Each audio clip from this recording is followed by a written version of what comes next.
What's up everybody, this is Danny and today I'm doing the most anticipated camera comparison in a while. The new Samsung Galaxy S10 Plus versus the iPhone XS Max.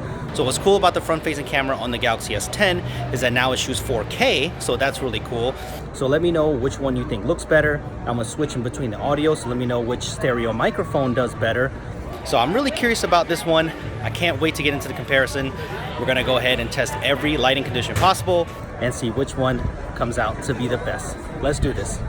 Let's kick things off as usual with daylight. Everything is shot in pure auto mode with auto HDR on, exactly how the cameras come preset, and I think this represents the average user best, and it also makes things as fair as possible. Now Samsung does provide a great pro mode if you want to fine tune your photos. They are both fantastic cameras and you won't be disappointed in either. Both have great dynamic range with nice colors and plenty of sharpness. It's actually funny how close these two cameras are in most cases. Some of these shots look almost identical, especially with the scene optimizer off. A lot of people just turn this off even though it's on by default, and even though it doesn't work for every single scenario, sometimes you can get a better picture with the optimizer on, especially with flowers. So get to know the S10 because sometimes it can really help. The white balance is inconsistent on both of these devices, so it does go back and forth, so it's basically personal preference here. But if you take away one thing from most of the daytime shots is that the Galaxy S10 Plus usually produces a brighter image and in most cases produces a more contrasty picture, but it's not like that in all situations. But most of the time this is the case. So if you like to edit your photos, you may favor the iPhone images more, but the S10 Plus images are ready to share right out of the camera. The standout feature for the S10 series is the new 12 megapixel ultra wide angle camera on the back. It can really help you capture all of that scene, so it's really nice to have this kind of power in your pocket. Just be aware of the distortion. It can be heavy in certain shots, but there is a setting in the menu that can help you slightly with that. When it comes to portrait mode, the S10 Plus uses the wide-angle camera, so there isn't a huge crop like there is on the iPhone XS Max. There's also a cool new color point mode to isolate colors that can give you a nice effect. Let me know which portrait mode that you think looks better. I prefer the wide-angle capture. They both have 2x telephoto capabilities with pretty much the same type of quality. Once again, that wide angle is amazing to be able to capture that entire scene. The way that the two cameras handle the blue sky is personal preference, but in these shots here and on some of the other shots that I've seen, I'm gonna kind of lean towards the S10 Plus. There are a few instances where the iPhone XS Max shows higher dynamic range with less clipping, but in most cases they both produce great high dynamic range shots. So when it comes to daytime shots, I feel like this could go either way. They are both really excellent. The front-facing camera is slightly improved here on the S10 Plus with a 10 megapixel f1.9 lens, and the iPhone has a 7 megapixel f2.2 shooter. And I do have to say that I like the colors better on the iPhone XS Max, but I like how much wider the S10 front-facing camera is. Even though you can't use that wide angle for the front-facing video on the S10, both have portrait mode and they do a pretty good job with edge detection. When it comes to video, they both shoot up to 4K 60 frames per second, and the colors and sharpness look really similar here, and in most cases both produce great dynamic range. But the Galaxy S10 Plus is the first to shoot video in HDR10 Plus, so when you open the video in an editor, it looks extremely flat with no color, and it looks very similar to S-Log3 on Sony cameras. But once you grade it in post-production, you have a lot of flexibility. You can get all of that info and color back, and I like that there is more shadow detail even in lower light situations, but you do have to have an HDR10 Plus capable display of seeing this. So let me know which one that you think looks better. And here's a second audio test this time with loud music, so this could give you an idea of what it will record if you're at a concert.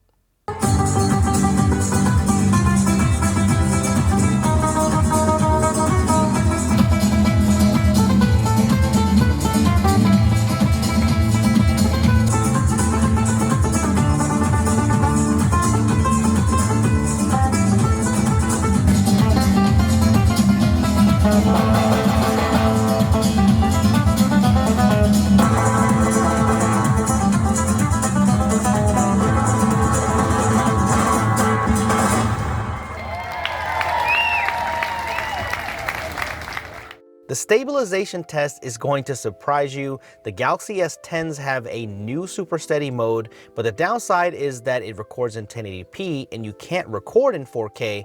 But when you test action like I did here, running with both of them in my hands, look at how stable this video is. It's absolutely incredible and it's game-changing when it comes to stabilized video. The difference is not as crazy if you're walking. Without steady shot on at 4K, they both use OIS, so they both look very similar. Both do a great job of stabilizing this walking footage. But let me give you a tip. Do not use steady shot on at nighttime because that dropped to 1080p and the low light make the video super soft and muddy. It's really noticeable, so I don't recommend you use this in low light situations. Let's get to what everybody has been waiting for, and that is low light performance. The Galaxy S10 Plus has a dual aperture 12 megapixel main sensor that goes all the way down to f1.5, while the iPhone XS Max has a 12 megapixel f1.8 sensor.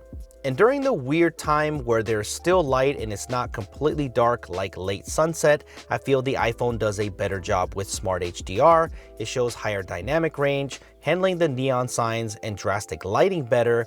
And for some weird reason, the S10 Plus is showing more noise in these shots while having a lower aperture.